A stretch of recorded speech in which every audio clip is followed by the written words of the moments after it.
खगड़िया के सहबन्नी में लोजपा पार्टी के संस्थापक स्वर्गीय रामविलास पासवान की पुण्यतिथि पर राष्ट्रीय अध्यक्ष चिराग पासवान जो है वे सब परिवार पहुंचे हैं और श्रद्धांजलि अर्पित करते हुए नजर आ रहे हैं। आप तस्वीरें देखिए किस तरीके से चिराग पासवान जो है वो अपनी दोनों मां यानी रामविलास पासवान की पहली पत्नी राजकुमारी देवी और चिराग पासवान की मां रीना पासवान, इन दोनों के साथ रोते हुए काफ़ी भावुक तस्वीरें जो हैं वो सामने आई हैं। जी हाँ, बिहार के खगड़िया जिले के सहबन्नी गांव में आज चिराग पासवान जो हैं वे अपने पूरे परिवार के साथ अपने नेता रामविलास पासवान को याद कर रहे हैं। गरीब, दलित, शोषित और वंचितों के हक के लिए लड़ने वाले रामविलास पासवान की आज तीसरी पुण्यतिथि है। उन्हें श्रद्धांजलि अर्पित करने के लिए बड़ी संख्या में जो लोग हैं वे पैतृक गांव सहबन्नी पहुंचे हैं।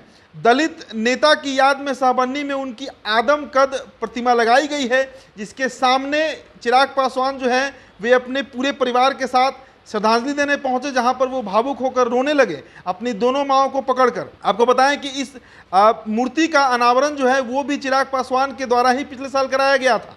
और राजनीति के मौसम विज्ञानी का असमय चले जाना राजनीतिक जगत के लिए एक बड़ी क्षति बताई गई थी, बल्कि अब बिहार में और खासकर खगड़िया में इसका खासा प्रभाव देखने को मिला था। रामविलास पासवान कोई चेहरा नहीं थे, बल्कि बिहार की राजनीति में एक ऐसे ब्रांड थे जिनकी यूएसपी कभी खत्म ही नहीं हुई। कोई भी गठबंधन हो, रामविलास पासवान का सिक्का हमेशा जीत की इबारत लिखता रहा। स्पष्ट कहा जाए तो फेंकी गई राजनीतिक गेंद हमेशा उनके ही पाले में रही। वे पहले से ही भाप लेते थे कि हवा का रुख किस ओर है, और इस वजह से उन्हें राजनीति का मौसम वैज्ञानिक के रूप में भी उनकी पहचान बनी। सहबन्नी से रायसीना तक का सफर तय करने वाले रामविलास पासवान का राजनीतिक करियर स्वर्णिम रहा है। इसी गांव सहबन्नी में जहां पर आज चिराग पासवान पहुंचे हैं श्रद्धांजलि देने के लिए, वहीं पर 5 जुलाई 1946 को जन्म हुआ था रामविलास पासवान का। इनके पिता का नाम जामुन था और माता सिया देवी था। साथ ही साथ आपको बता दें कि 3 भाई थे रामविलास पासवान, जिसमें जो सबसे छोटे भाई हैं पशुपति कुमार पारस, जो अब जीवित हैं, इकलौते बचे हुए हैं। उन्होंने पार्टी को तोड़ा भी। 2020 के 8 अक्टूबर को आज ही के दिन रामविलास पासवान का निधन हो गया था, और इसके बाद पार्टी और परिवार को पशुपति कुमार पारस ने तोड़ दिया, जिसके बाद चिराग पासवान बिहार की राजनीति में बेहद कमजोर भी पड़ गए थे।